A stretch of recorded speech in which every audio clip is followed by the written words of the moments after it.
What Proverbs is saying is your ability to talk wasn't meant just to serve you, it was meant to serve your neighbor.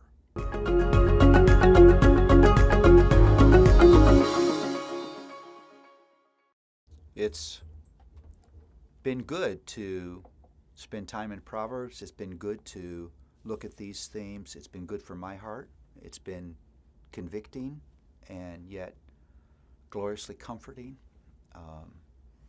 And I just want to encourage you again, don't hold these themes intellectually. Stand before them as if they're a mirror. You don't have to be afraid of anything that the Proverbs will reveal, because there's nothing that could be known, revealed about you that hasn't been covered by the person and work of the Lord Jesus Christ. Stand before that mirror, unafraid. Confess what you see. Well, the next theme is love of neighbor. You just don't have to read long in the Proverbs to see that every Proverbs is rooted in one of the two great commands. Let me say that again. Every proverb is rooted in the two great commands. If you took the two great commands as columns on a piece of paper, you could write every proverb under one of those two columns. Proverbs is a practical application in every area of life of what it means to love God and love your neighbor. In fact, you could argue, if you just take the second great command, that Proverbs is a wonderful unpacking, a wonderful portrait of that command to love my neighbor. If you want to know in detail what it looks like to love your neighbor, run to Proverbs. You'll get all kinds of practical advice on what that looks like. So Proverbs has much to say about, at street level, what it means to love your neighbor. And one of the things that's interesting, one of the points of focus of neighbor love is the use of your tongue. It's your talk.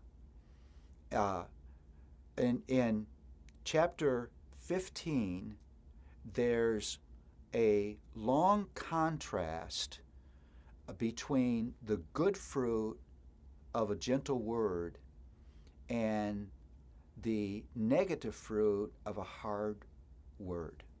Now, think about that. What Proverbs is saying is your ability to talk wasn't meant just to serve you, it was meant to serve your neighbor.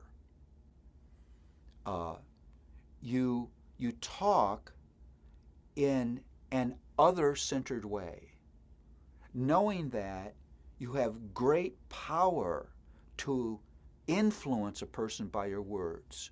Think about this. You can say something horribly mean, and a person begins to cry. You haven't hit them, you haven't touched them, but you have created something inside of them that actually creates a physiological response just by words. You can sit next to a discouraged person and say loving, kind, encouraging words and literally lift a person's heart. So the proverb says, if you want to love your neighbor, watch what you say. Use the power of the tongue to do good in the life of your neighbor. Because if you're not committed to that, you will use your tongue in ways that end up harming your neighbor.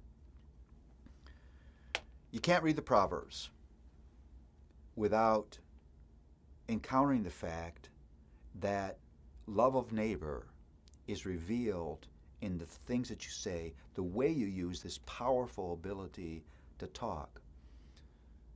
But there's one other thing that Proverbs does, Proverbs 15:14 does, is it makes a connection between the heart and the mouth. And that immediately propels us to Luke 6, that says, Jesus speaking, he says, it's out of the heart that the mouth speaks.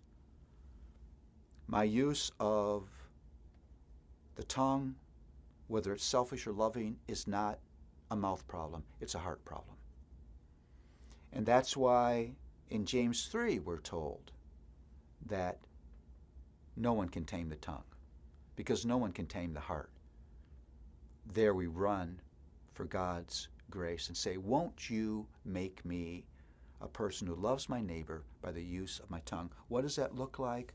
Well, Ephesians 4:29 says this, let no corrupt talk come out of your mouths, but only such as good for building up, as it fits the occasion, that it may give grace to those who hear. May God give us grace to use our tongues as instruments of grace, instruments of love in the lives of others.